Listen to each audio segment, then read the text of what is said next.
This isn't personal, man. It's just business, said Eric, eyes cold, voice flat, like we hadn't spent a decade building everything together. You built it. I studied it. Now I'll run it better. He smiled as he slid the folder across the table. Inside, the lawsuit that would freeze my accounts and seize half my company. My name is Lucas Hayes, 41 years old. I'm the founder and CEO of Hayes Integrated Systems, a mid-sized logistics tech firm based in Atlanta. But more than that, I'm a builder, not just of platforms or partnerships, of people. And for a long time, Eric was one of those people. We met when we were 15, back in our hometown of Elmsworth, a sleepy dot on the map in rural Georgia. We grew up side by side, played ball on the same dirt field, snuck out to the same lakeside parties, even got matching scars from the same stupid high school prank. If I was Batman, Eric was always Robin. That was our rhythm. Years later, while I was in the city turning prototypes into platforms, Eric stayed behind. Life hadn't been kind to him. He drifted between jobs, picked up a drinking habit that gnawed at his health, and when I saw him last, he was sitting at a bar with bloodshot eyes, half a bottle down, and not a dollar in his pocket. I couldn't just watch that. I brought him back with me. Not for charity, for loyalty. I gave him the guest room in my house, right next to my son's. I got him clean, got him therapy, and when he was ready, I brought him into the company. Nothing major at first, just a consultant role to help with operational logistics, something safe. He caught on fast, too fast in hindsight, but back then, it felt like redemption for both of us. I had my old friend back. He was sober, showing up early, taking initiative, staying late.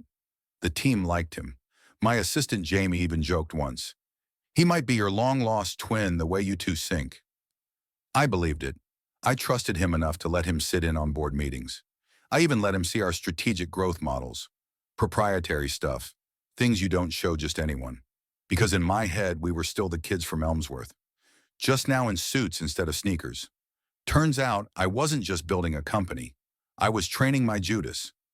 Back when I started Hayes Integrated, it wasn't much more than a rented co-working space, 2 secondhand laptops, and a whole lot of faith. We were just 4 people. Me, my cousin Daniel on back end, a freelancer from Prague doing UI, and a high school intern who couldn't code, but made a killer espresso. The vision was simple. Optimize logistics chains for small distributors using real-time predictive data. But the execution? Brutal. There were weeks I didn't sleep, months I didn't see my son awake, and more than once I was one rejection away from folding it all and moving back to Elmsworth with my tail between my legs. But then came the breakthrough, a contract with Mid-South Freight, then Porter Beverage Company. Word spread. The product matured. We expanded. Slowly but surely, we moved from survival to scalability.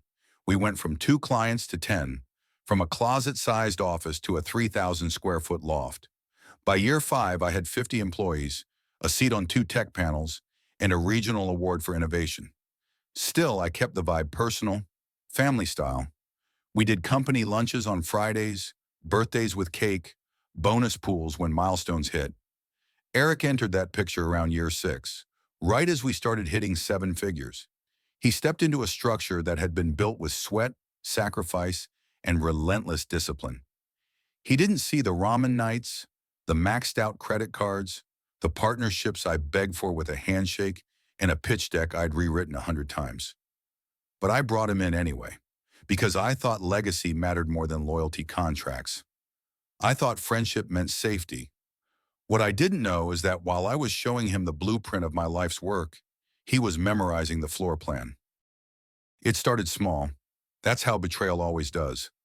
The first time I noticed anything odd, Eric had accidentally overwritten our Q3 projections before a big investor meeting. I didn't think much of it. Honest mistake, maybe. But a week later, one of our silent partners, Don Larson, emailed asking about a possible leadership transition. The phrasing felt off. I brushed it aside. Then it happened again. Sasha, our lead dev, got reassigned off a major integration build. The assignment had come from Eric directly, under the pretense of diversifying leadership.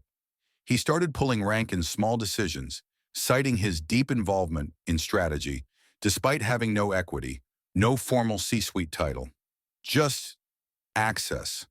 Access I gave him. He became more visible than I was. Clients started looping him in without me. Internal memos came addressed to Eric and Lucas, in that order.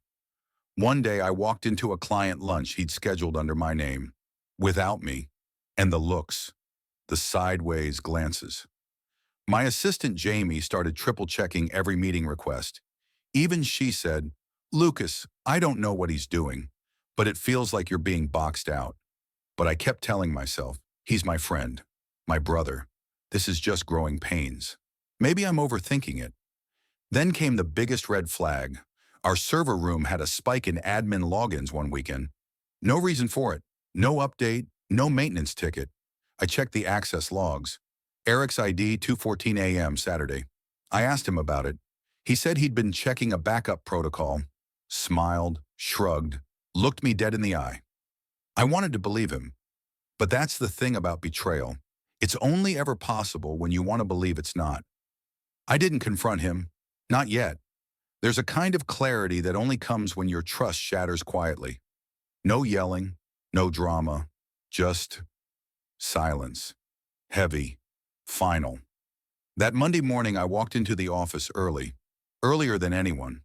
I sat at my desk, opened my private server access, and started pulling logs. Emails, code branches, file permissions, everything. Turns out Eric had been preparing his exit for months. He'd created a shell corporation, Blue Nova Logistics, registered to a P.O. box one town over. Same pitch, same features, even the same marketing copy we'd used 3 quarters ago. But cleaner, sharper, built from the skeleton of everything we'd created, only with none of the soul. He'd already poached 2 of our junior engineers. Both had suddenly left for personal reasons. I reached out to one of them, Melissa. She didn't say much, just, "I didn't know the full story when I signed." I didn't respond. I didn't call Eric out. I didn't raise alarms. I just watched. Watched as he scrambled to stabilize what he stole. Watched as he struggled to integrate my proprietary protocols. Because what he didn't know is that I'd embedded watermark encryption into the core of our software. A fingerprint. Invisible unless you knew where to look. He was building on stolen sand.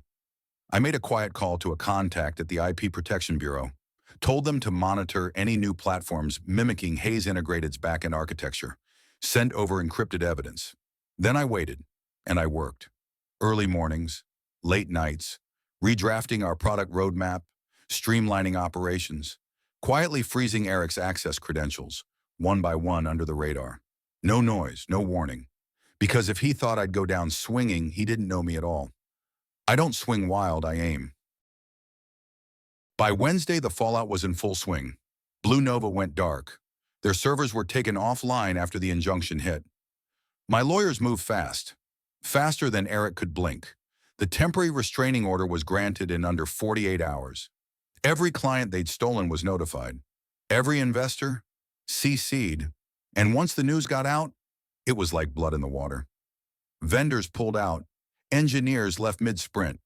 One of their funders, Delphi Capital, publicly announced strategic reassessment, which is corporate for, "We're pulling the plug." But the real kicker came Thursday morning. My phone buzzed with a blocked call. I ignored it. It buzzed again. Voicemail. Then another. Then a letter from Eric's lawyer. Thinly veiled threats wrapped in desperation. Unfair targeting, mischaracterized intellectual property, damages. I didn't flinch. My attorney, Blair, smirked when she read it. "Classic panic move," she said. "They're trying to scare you into backing off." I didn't back off. Instead, I doubled down.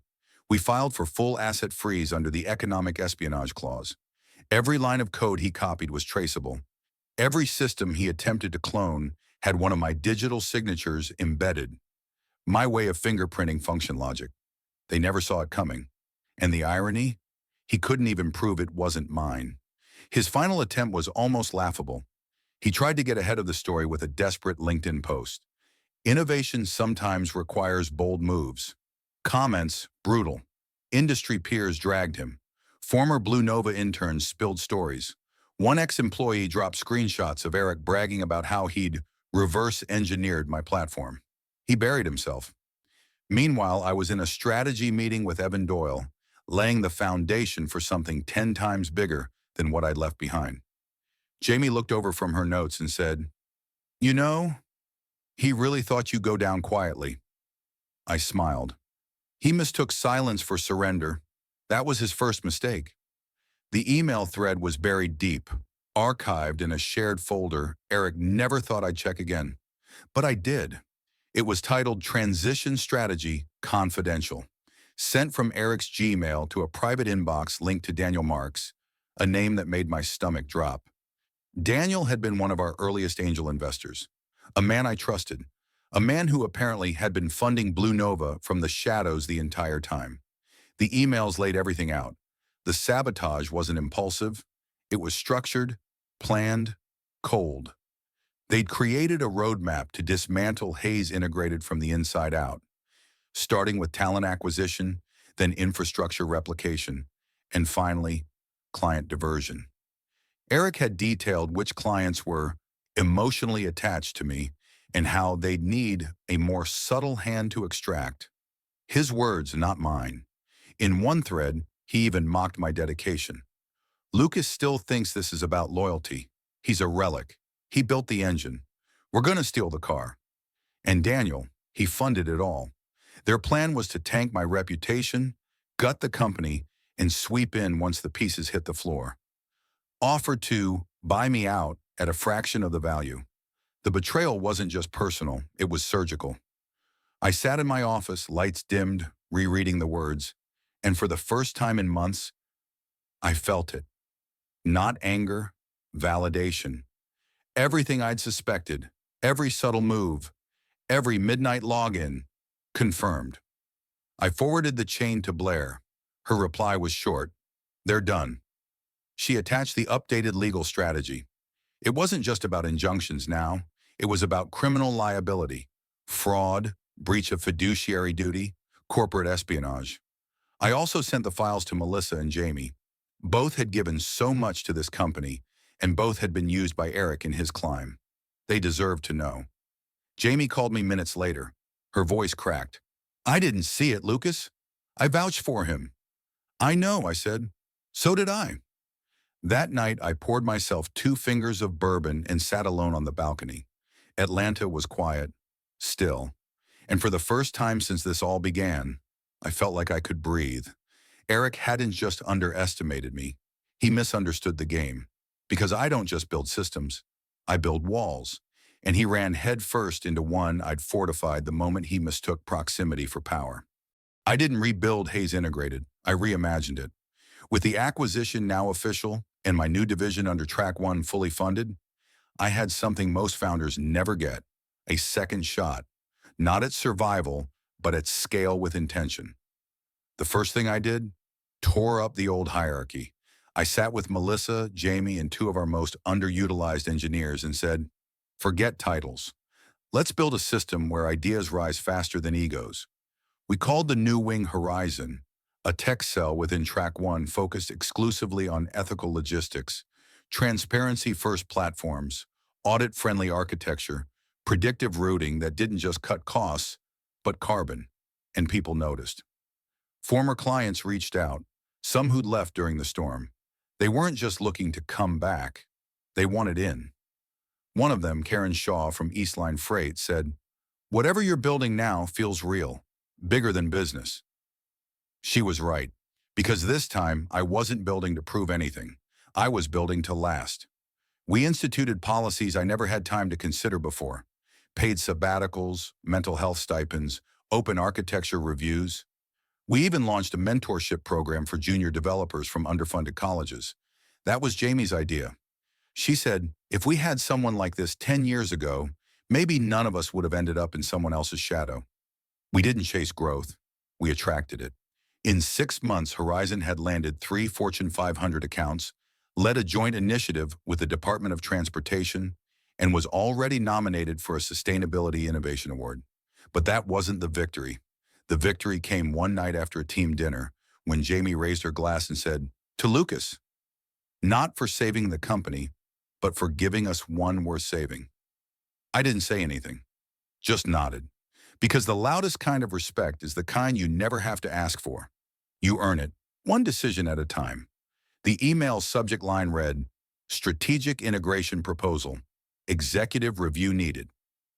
It came from David Armitage, chairman of the board at Track One. Evan had apparently shared our Q2 performance review, and let's just say it turned heads. 3 weeks later, I was in a boardroom overlooking Manhattan. Not as a visitor, as a candidate. David got right to the point. We want you to lead the integration of 3 divisions into a unified innovation arm. Horizon will be the blueprint. You'll set the vision. You'll define the culture. I sat back in the chair, calm. No rush, no ego. I wasn't here to impress anyone, because for the first time in years, I wasn't chasing power. I was the leverage. They offered full executive control, global budget access, and the kind of influence that could redefine how logistics and infrastructure scaled across continents. But I didn't say yes, not right away. Instead, I gave them my conditions, non-negotiable. First, no legacy executives with unchecked authority. Second, full autonomy over team building. Third, a permanent ethics oversight committee, led by employees, not the board. David raised an eyebrow. That's bold. I leaned forward. No offense, David, but I'm not here to replicate what broke the system. I'm here to replace it. He nodded. And just like that, the offer was mine. But here's the twist. I didn't take it to prove anything to Eric, or to those who tried to edge me out. This wasn't about revenge anymore. This was about principle, legacy, impact, a chance to lead, not from a corner office, but from conviction. I spent the weekend thinking, quietly, no spreadsheets, no noise, just a walk with my son through Piedmont Park, where he asked, "Are you the boss of all the bosses now?" I laughed. "Not quite," I told him, "but I'm making the rules. Because true power isn't given, it's earned. When you stop trying to win their game and build your own." 6 months later, I walked back into the same building where Eric had once handed me that folder like a dagger. Same marble floors, same receptionist, different man. This time my ID badge read, Lucas Hayes, Executive Director, Strategic Integration. The irony? Track One had just acquired what was left of Blue Nova's infrastructure in a fire sale merger. Eric's old office, now a break room, his servers, disconnected, his code, discarded, his legacy, deleted. But I didn't rub it in, didn't brag, didn't gloat, just got to work. No need for speeches, no need to be loud. The team noticed. The silence was the announcement. People whispered when I walked past, some with curiosity, others with something that looked a lot like respect. Jamie stood beside me in the elevator, glanced over and said, "Feels poetic, huh?" I smiled. Number feels earned. We restructured the floor plans, open spaces, cross-team collab zones. Every symbol of ego and hierarchy got stripped. Even the nameplates were removed. No more corner offices, no more status games. You either built or you moved aside. One afternoon, I passed a janitor I'd known for years, Eddie. He looked up from his mop and said, "Told my wife you'd be back one day, but not like this, man." I nodded, not like this, because I wasn't here for revenge anymore. That ship had sailed. This was something deeper. A return, yes, but not to prove a point, to plant a new flag, to show what's possible when you don't let bitterness rot your brilliance, to remind them all that the quiet ones, we never left. We just rebuilt. Better, smarter, and this time, with the door locked behind us. I used to think legacy was about what you built. Now I know. It's about who you build. A year into Horizon's expansion, I launched a program we called Second Founders, a mentorship incubator for professionals who'd been passed over, shut down, or underestimated. People like I once was. Not kids in hoodies with seed funding and viral pitches. People with scars. The first cohort had 12 names, some from failed startups, some laid off after mergers. One guy, Marcus, had been pushed out of a company he founded by a board that called him too intense. I saw myself in him. I told the group, The world doesn't need more unicorns. It needs builders who bleed for what they believe in. We gave them resources, legal backing, design support, a stipend to focus without panic, and more importantly, someone who'd actually walked through the fire to show them what not to step on. Jamie ran operations. Melissa became lead advisor. Eddie, the janitor who never asked for credit, now trains facility leads in leadership programs we developed in-house. And me? I took a step back from the front lines, not to rest, to watch it grow. One evening, Marcus sent me a photo. He just signed his first major client. The message said, "Thank you for not letting me quit." I stared at it for a long time, because that's the moment I knew. Eric's betrayal wasn't my ending. It was just the detour that led me here, to something bigger than success, to something worthy of staying. They thought I was finished, that I'd walk away with nothing but a broken company and a lesson in betrayal. But real value, it doesn't come from noise, from status, from power plays. It comes from consistency, from silence that builds, not hides. And with time, it speaks louder than any revenge ever could.